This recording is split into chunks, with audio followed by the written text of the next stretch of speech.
Okay, we're going to talk about circumscribed and inscribed polygons in this particular lesson. And, I've already got the problem worked out here, but I'm going to go through and I'm going to explain to you how I got that 58 units. First of all, a circumscribed polygon, you think about circumference. Circumference is around, distance around. Well, circumscribed polygon means that the polygon is around the circle. So, and again, you can read the definition up there. I'm not going to read that to you. The basic idea is that each side of the polygon, could be a triangle, could be a quadrilateral, could be a pentagon, whatever. Each side is going to be tangent to the circle. And you know what tangent means. It means that it touches it once. So in this particular case, we're trying to find the perimeter. Well, to find the perimeter, we're going to have to use the ice cream cone theorem.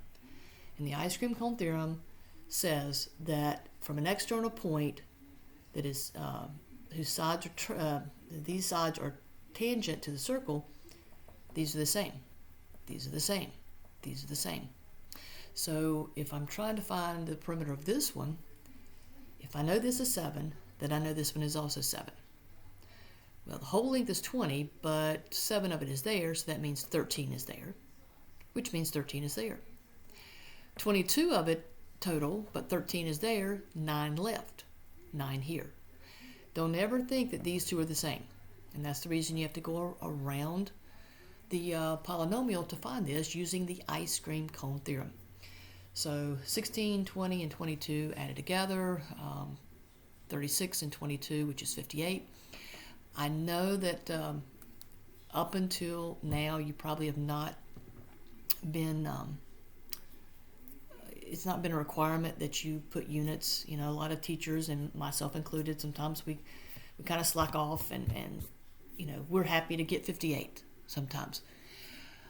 Those of you that are someday going to go into an AP Calculus or an AP Stats, you need to get used to supplying the units. Even when the units are not even given, your job is to write the word units. They will not give you full credit if the word units is not there. Now, if the units are given, like meters, then you'd put meters.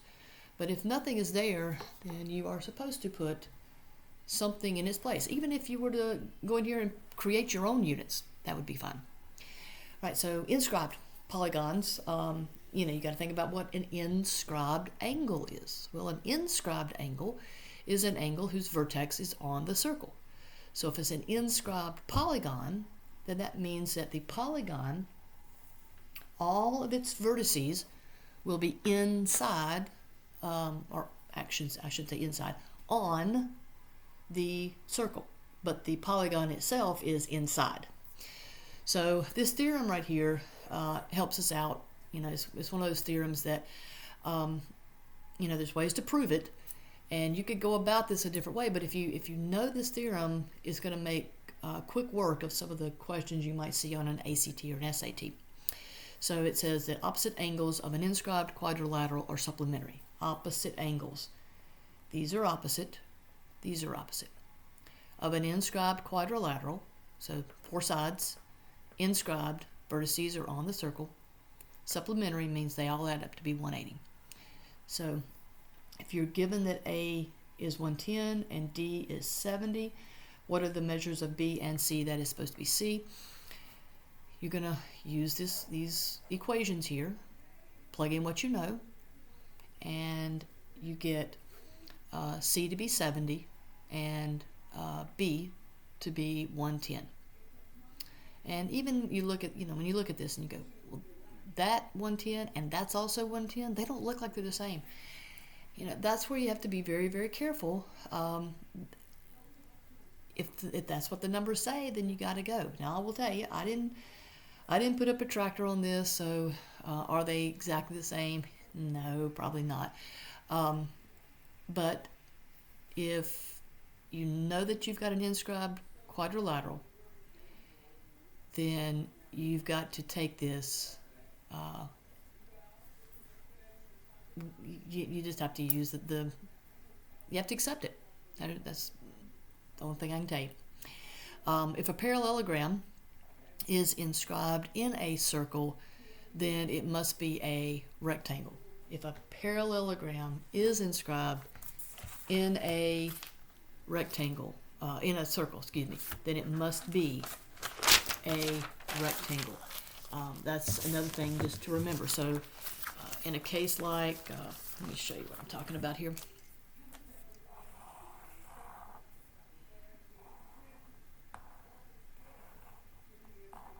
All right, so let's say that I am told that this is a 90-degree angle.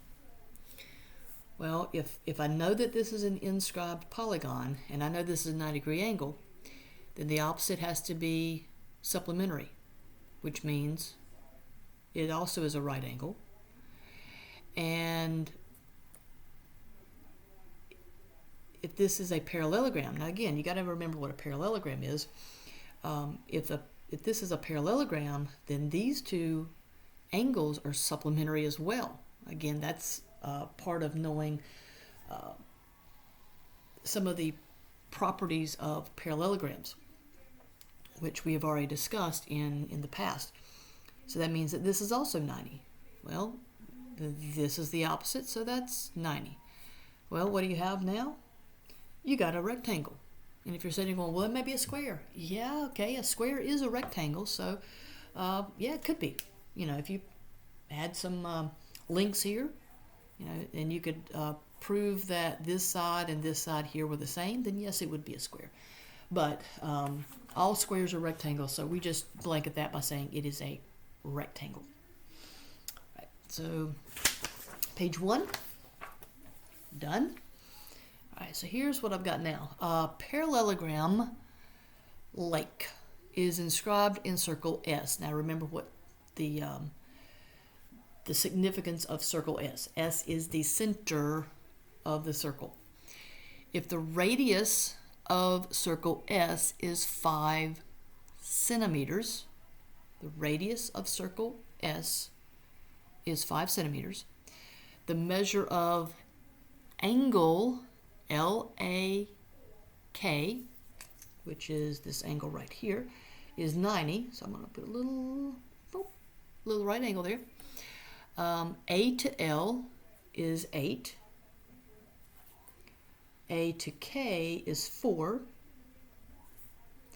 Find the area of the shaded region.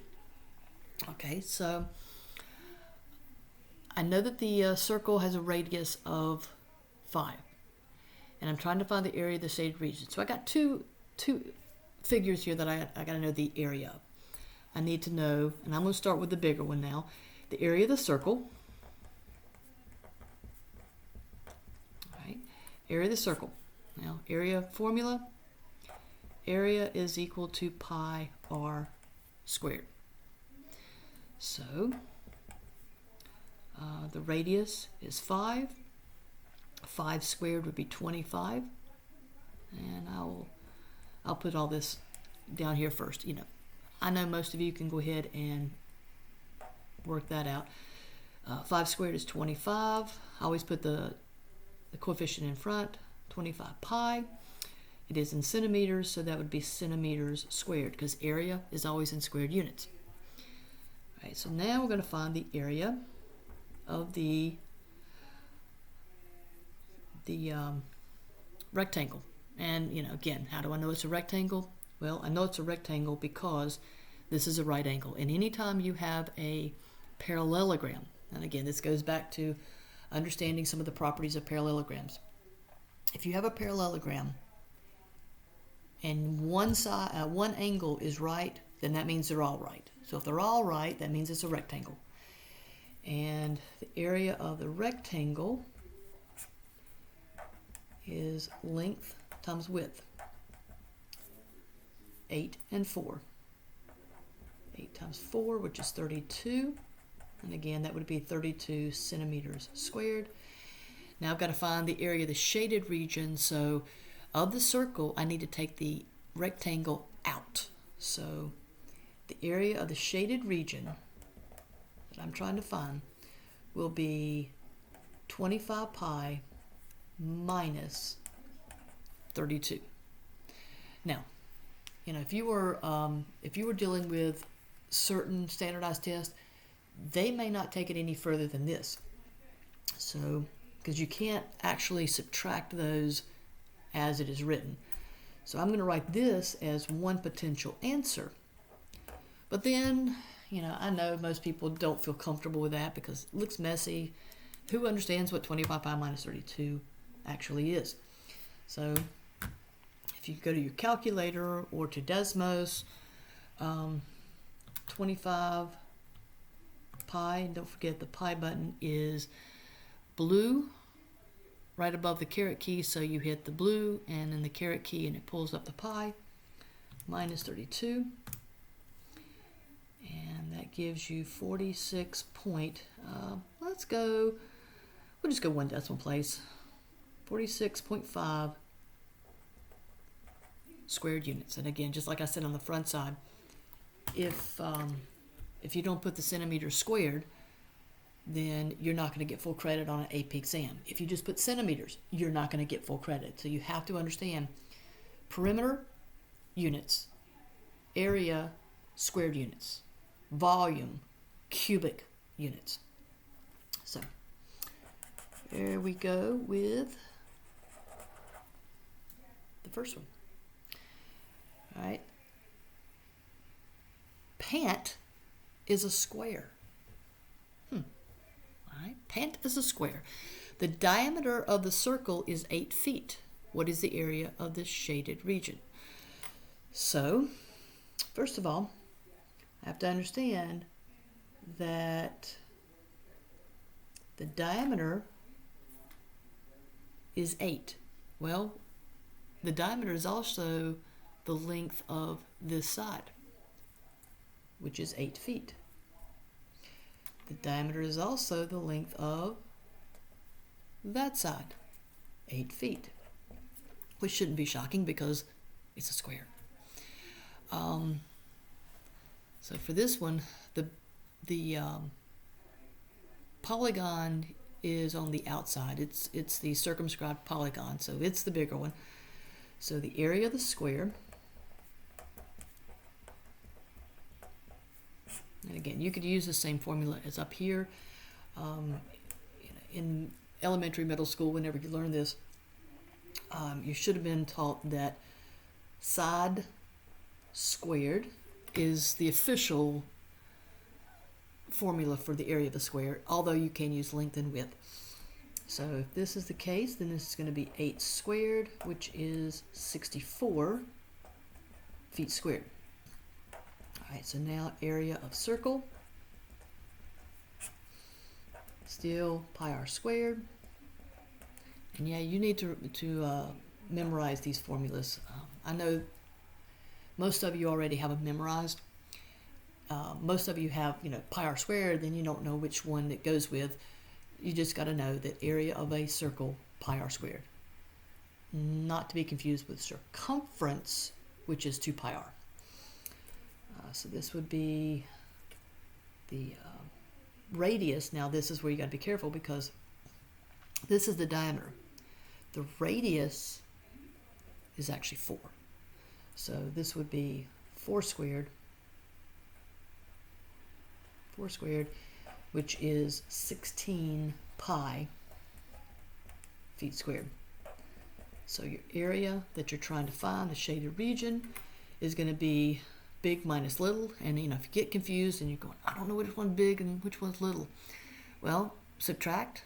If it turns out to be positive, then you did it right. If it turns out to be negative, something's wrong. 64 minus 16 pi feet squared. That would be for, I would say, the lazy people, or the I don't have a calculator people.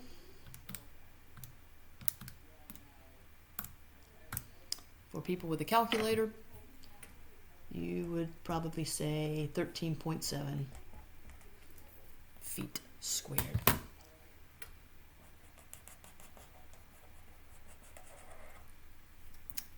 All right. 3 says, find the perimeter of the quadrilateral.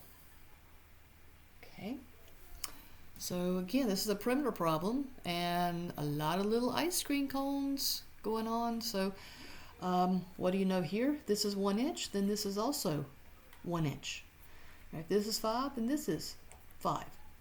If this is 2, then this is 2. And if this is 3, then that is 3. Ice cream cone theorem. Now, if you wanted to, you could just add them all together here. If you want to look at it as individual sides, which is, I think, what I'm going to do here. 6, 7, 5, 4. All right, so again, so that you're not overwhelming you, that's going to be 13 plus 9. And what is 13 plus 9? Well, 13 and 10 would be 23, but 9 is 1 less than 10, so that would be 22. And we are talking about inches here, so I can actually put the units of inches for that one.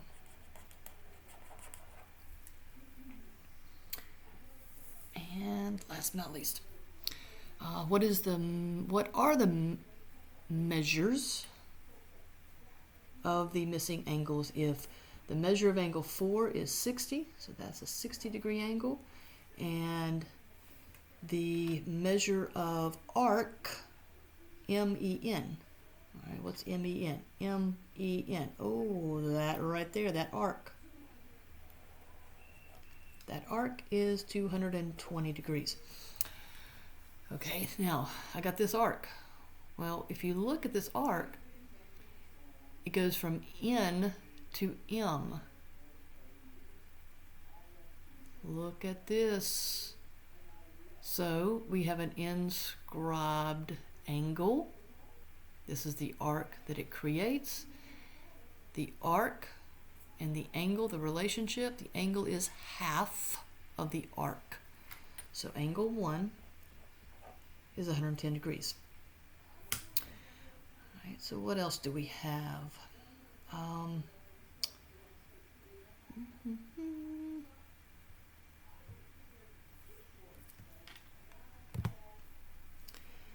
right, if I know that arc MEN is 220, then I can also find the measure of this arc right here. And I'm going to do that by taking this 220 and I'm going to subtract it from 360. And that would be 0, 4, 1, so that's 140 degrees. Well, this arc, which would be arc MAN, actually, I shouldn't put 3 letters with that because that is a minor arc. So arc MN, that creates the inscribed angle here at 3. So angle 3 is half of 140, so that would be 70. So remember, this is 110, this is 70. So how am I going to find this angle here? Well, this angle here is going to be the 360 minus what is left here, and you could also use the whole idea that these are opposite angles of an inscribed polygon. So if that's the case, if this is 60, then what can you add to 60 to get 180? And that would be 120. 180 minus 60 is 120. So, and if you want to check that, right, 110, 120, 70, and 60, 360 degrees. There's 360 degrees inside of all quadrilaterals. So there is your answer. And that's this particular problem here is kind of throwing a lot of things at you. It's talking about inscribed angles. Then you're also talking about the inscribed polygon. Even though it doesn't say it's an inscribed polygon, it's going to imply that with the picture itself and then how the numbers work out. So there we go. We just ended 5.8.